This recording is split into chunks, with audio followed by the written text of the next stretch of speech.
Revelation chapter 12.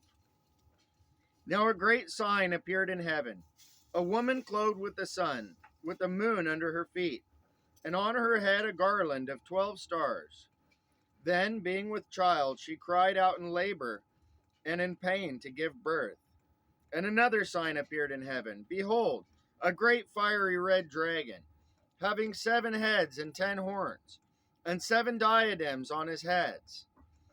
His tail drew a third of the stars of heaven and threw them to the earth. And the dragon stood before the woman who was ready to give birth to devour her child as soon as it was born. She bore a male child who was to rule all nations with a rod of iron. And her child was caught up to God and his throne. Then the woman fled into the wilderness, where she has a place prepared by God, that they should feed her there 1,260 days. And war broke out in heaven. Michael and his angels fought with the dragon, and the dragon and his angels fought, but they did not prevail, nor was a place found for them in heaven any longer. So the great dragon was cast out, that serpent of old, called the devil and Satan, who deceives the whole world. He was cast to the earth, and his angels were cast out with him.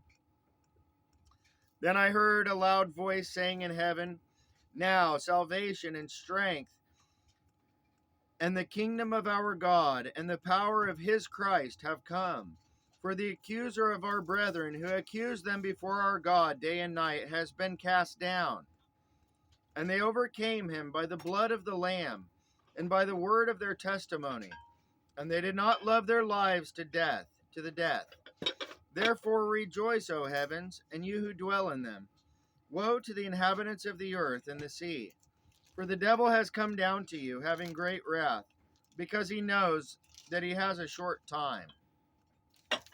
Now when the dragon saw that he had been cast to the earth, he persecuted the woman who gave birth to the male child.